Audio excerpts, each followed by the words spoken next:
Yeah. Because you and I are exactly 30 years apart. That's how Yeah. that's why the math is easy. And so you were Because you were not, born in 38. you were 30 in 1968. I was born.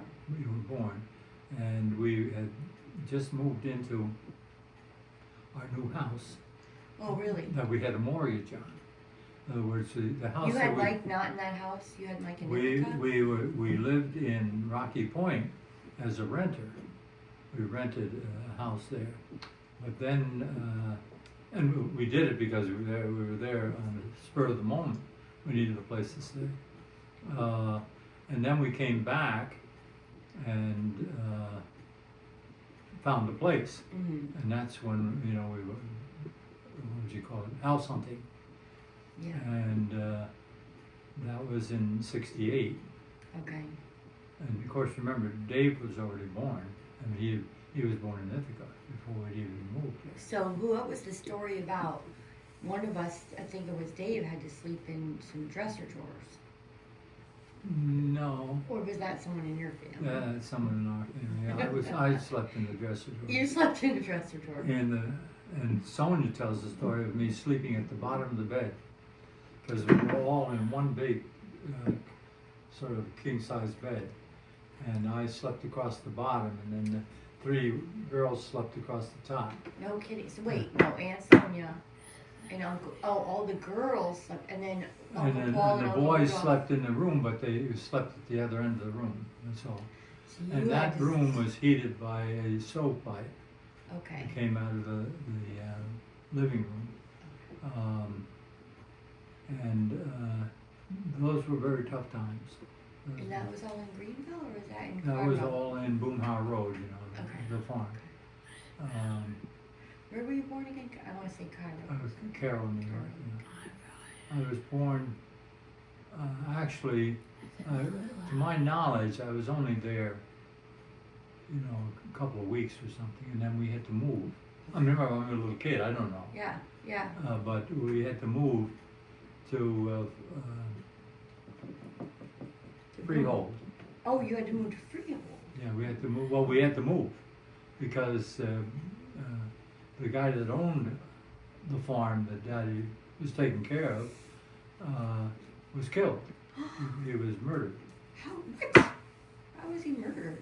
He was murdered. He was shot in New York City. He owned a coat factory in New York City, and it was a big operation where they sewed coats, and apparently no one knows exactly what the story is, but he was up at the farm, and he got some eggs. He always used to get 100 dozen eggs or something, and then take them down to the city and sell them, or distribute them. I don't know. We don't know. But and he had just done that, and he was walking across the street in front of his factory, and his son, who was like 19, 20 years old, was walking with him, and someone came by in a car and fired out the window, killing him. Fired 2 or 3 times and then sped off. And I'm going by what they wrote in the newspaper, and this was broadcast all the way to California. Wow. Yeah, it was a big event. How was it brought? And he was walking across the street with his son. This is the story that I remember. And some cop car or something like that spotted the incident where the guy fired out the window and so on, and he sped off across the car after the car, but the car got away, and the car then I think maybe even ran on foot into a building a couple blocks away, and they never found him. The murderer, they never found him. Well, there's a lot of stories you see in New York City. There was a lot of crime and a lot of, what would you say, people who were killed off, and the police knew about it. But Do you think it was intentional against? Yeah, it was intentional. The killing was intentional, and the police were intentionally killing him. In other What was words, going on in the world? it that was were inside. So, well, this is the point. Right now, we complain about all the violence and so on. There was a lot of violence in the world in the 30s. This is before the Second World War.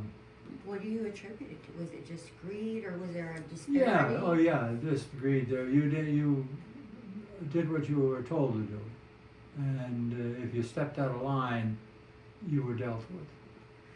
Because I know the stories, but like, was it certain families were? Yeah, it's a lot of. This was the mafia in Italian families, and Grampy was offered a job tending to slot machines, and he turned it down. But if he hadn't, he would have been involved in the same sort of network of killings. He had the wherewithal to turn it down. Yeah, Or- I mean, he just didn't want it. He knew that what type of life that was, Yeah.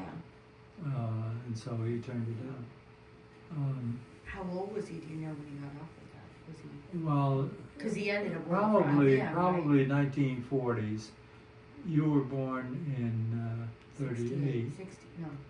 68. 68, yeah. Let's not age No, me. no. An additional 68. 30 years. No, I'm trying to think of whether or not the Second World War has started yet. Uh-huh. That was 40, Mom was born in 41. Yeah, that's what I was And the confusing Second it World was War was Pearl Harbor, right? Right. Was 41. Well, 40, I feel like. I don't know. 38. 41, yeah. I feel like Pearl Harbor was in 41. 1938. Oh, okay. So the First World War was over. That was just Germany taking territory generally? Well, no, I mean, Germany lost the First World War, is the way of saying it. But what started it, I guess? Oh, what started it was... Because I remember we were exercising, what did they call that? Where you don't get involved, isolationism. yeah, we were sort of isolationist about it, and but then, you know... That was the Second World War, because the reason they bombed Pearl Harbor was because we were not taking part, or something. Well, I don't know, it's more complicated than that. I mean, you know, it's hard to know exactly why people did things. Like, a lot of people thought that Roosevelt knew that they were going to bomb Pearl Harbor, but he decided not to say anything about it. That's scary. This is what you hear. Yeah. Who knows if there's any truth in that? Yeah. It certainly wasn't to the benefit of the United States to bomb Pearl Harbor, that's for sure. Well, I don't remember everything, and you can absolutely set me straight, but I feel like we were kind of taught that there was the First World War, and I can't remember. Then there was the Second World War, and we wanted to stay out of it. Yeah, we maybe wanted to we'll stay get out of the into- First World War. Yeah, We always preach, and then end up getting dragged into it. but what I remember from school is generally what they were trying to teach us was appeasement. And there was appeasement going on, meaning countries were... Whenever you try to stay out of a war by giving money to one side, you're usually using that money to appease them. That is to say, so that they don't start the war. Yeah, But often they start it anyhow. yeah.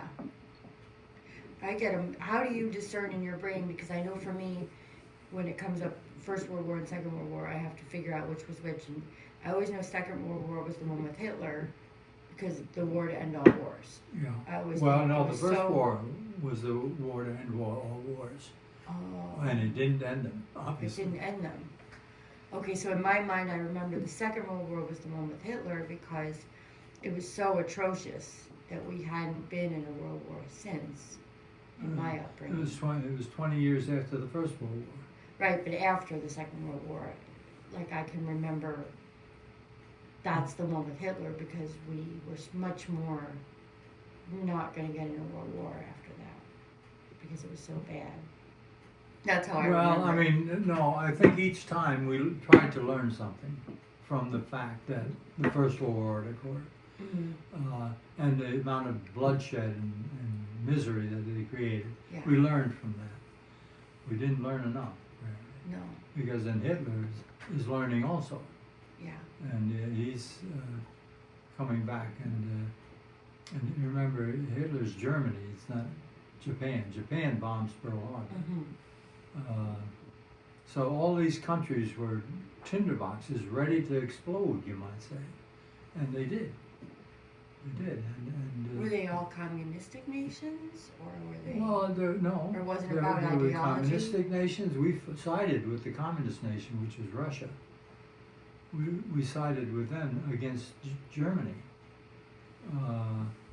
and the idea was that they were better than Germany Oh, because Germany was gobbling up land all over the place. that's the part where I remember. I remember something about Churchill, and Churchill didn't trust Germany, whereas the other leaders like Chamberlain and so on did. So they struck deals with Germany, and they were thought of as the peacemakers, and Churchill was thought of as a warmonger because he didn't think we should make those deals. Well, it turned out he was right.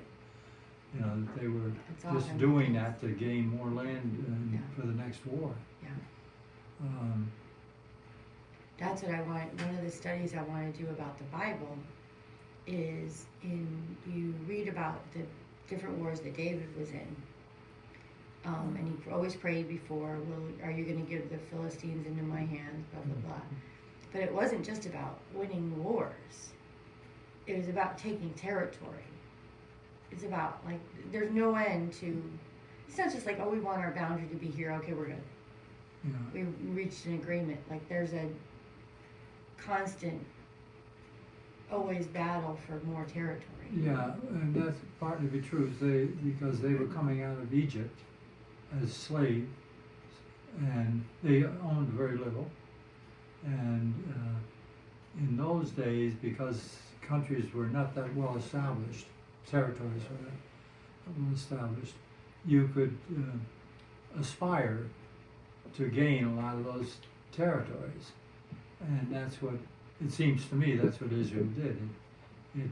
So aren't you in a constant state of like you gain a territory, and it's probably like a board game, now you have it, but you're always going to be. We never knew. That's why the people right now, that the only hope I have is that Trump brings a little different dynamic to the negotiating. He's much more of a, let's stop the fighting and worry about commerce.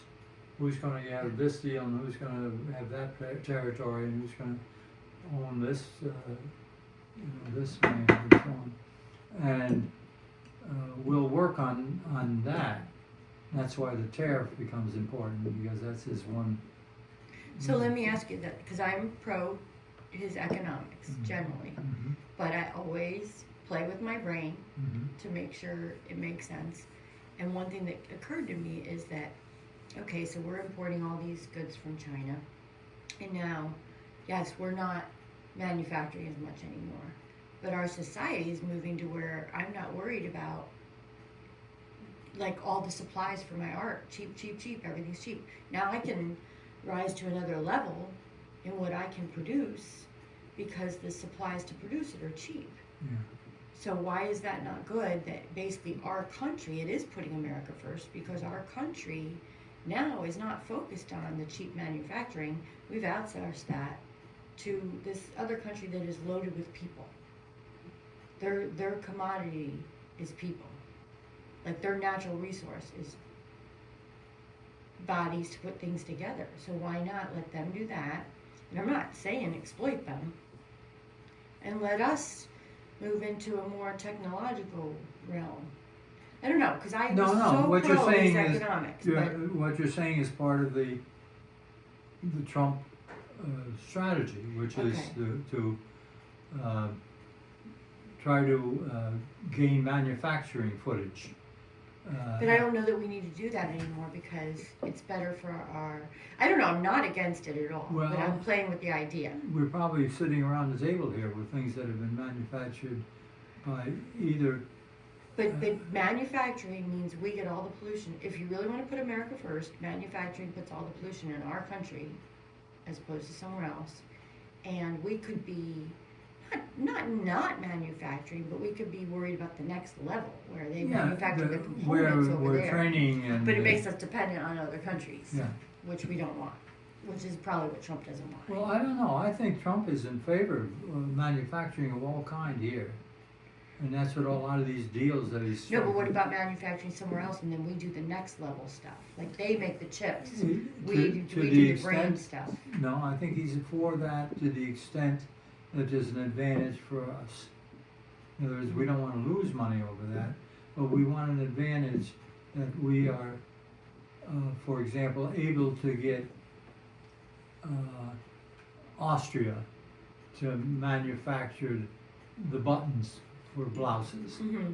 And you know, I'm just, you know, off the top of my head, Right. it's something specializing, and that we can. That would be nice. I'd love to and see well, countries then specialize. well, that happens all the time, and then Yeah. you will, lo and behold, end up getting a jacket where the buttons were made in Austria. You know. But I like that because then you can specialize. You can do a better job. Yeah. If you're not having to do like if I don't know, like, and again, I wasn't like, for instance, take my job for instance. All these Indian people, they're taking our technology jobs. They're better at it. I don't live in fear that because they're H-1 visas, they're doing these jobs. Now, I don't think the money they make should go back out of this country. And that's part I Yeah. argue. No, that's Because probably. they true. come over here, their families over there, they are sending that money back. Yeah, right. I'm good friends with these people, Yeah. and it's not what's happening is terrible.